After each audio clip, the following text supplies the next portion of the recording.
Tonto and Orange. Kemosabe. There was two brothers, and they were out hunting, and they had wounded. It was either a deer or an antelope, but the animal was wounded. They were tracking it, and it goes into this big cave, and they track the animal, thinking, well, it's going to be dead here, a little ways inside the cave. But as far as they went, the blood kept following the blood trail. And pretty soon it got so dark in there they couldn't see. So they came back out, and they made these torches out of sagebrush. And so they lit the torches and they went back in, hoping that the animal was dead a little ways further. But they followed the blood trail and went deeper and deeper. And the cave started getting smaller and smaller, but they still kept following the blood. Because they were brought up to, I guess, respect and try to get whatever you kill, you make sure you get it. Don't just leave it out there to waste.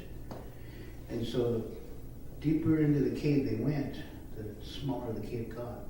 And it got to a point where they had to crawl through, and they were still following the blood trail. And then pretty soon they felt a breeze. Instead of going into the cave, this warm air was coming out of the cave. And they got thinking, there's got to be another hole in order for the air current to come towards them. And so they kept following the blood trail, and the blood started getting less and less. But it was still enough to follow. And so all of a sudden they saw a light, little tiny light before them, and they kept following this blood trail. And pretty soon that little tiny light came out to be like a cave entrance. And so when they came out of this cave, they came into a world, green world, all kinds of animals in this world. And so when they followed the, what blood trail they could follow, they went into this forest. And pretty soon, they ran into people. And these people kind of surrounded them. And they didn't have any kind of weapons or anything like that. And so these people kind of surrounded them. They weren't really aggressive, but they were more or less curious, because they'd never seen other people besides themselves. And so they took them to their village, back to their camp. They were the same color the two brothers were. They were Indian color. And so when they got to their camp, they set them down, and being hospitable, they offered them food. And what they offered them was like powdered meat, ground into a powder, and some water and stuff. And the two brothers were sitting there kind of curious about these people. But they didn't want to disrespect them or anything like that. So they drank the water, and they weren't too sure how to eat the food, but they were watching everybody else around them. And they were watching ladies grind this dried meat into powder. And they noticed these people had big nostrils. And so the brothers were watching them. And they would take a pinch of powdered meat, and kind of regurgitate it up. And they would be chewing it. And so these two brothers, as they were watching them, they were watching how they ate. And they would eat like how we eat. Open their mouth and put food in their mouth. But these people were amazed because the two brothers had a mouth. And they were more curious of them as the brothers were about them. And then pretty soon, one of the brothers started getting real curious. And he said to the younger brother, they have teeth.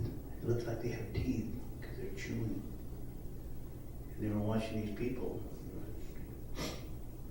snort their food through their nose, and then bring it back up to their mouth. And people would be chewing.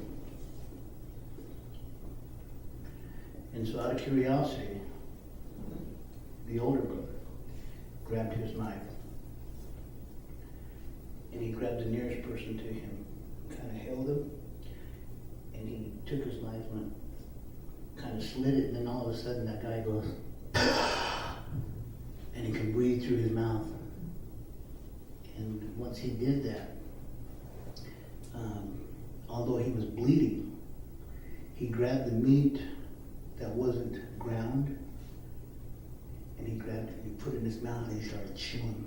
And go, and all the other people were so amazed at what just happened.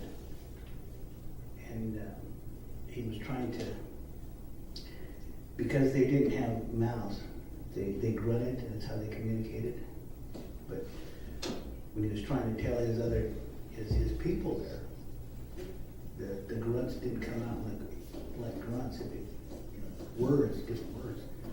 And so he was trying to tell his people, eat, eat. And so everybody was just standing around watching him. And he was so excited because he now had a mouth. Although his mouth was bleeding, he was eating. And so he himself grabbed a knife, and he grabbed one of his fellow tribesmen, and he cut them off. And next thing you know, it became a frenzy among those that didn't have mouths. And everybody started cutting their own mouths, different ways. Finally, the brothers kind of told them through sign language that we have to go. It's time for us to leave. But the people didn't want them to leave. And so the brothers left anyway. And all of a sudden, the people started getting up and started following them. And they followed them into the cave. And the brothers came back into this world, to the world we are now. And they didn't realize those people were following them through the cave. Well, half the people came through, but a big lady got stuck at the narrowest point of the cave. And she prevented everyone else to stay in the other world. But those that came out came into this world. And they didn't know where the two brothers were or which way they went. And from the cave there along the Salmon River, this is the origin of where all the people came. And so some people went up north, some people went south, some went east, and some went west. And so when those people started migrating, they started cutting their own lips, right? And so to this day, each tribe is distinct with how their lips are, how their mouth is. The further you go up north, the fuller the lips are, and the wider the mouth is. The further you go south, the smaller the mouth, and the smaller the lips. So to this day, that's how you distinguish Indian people as to what part of the region they come from.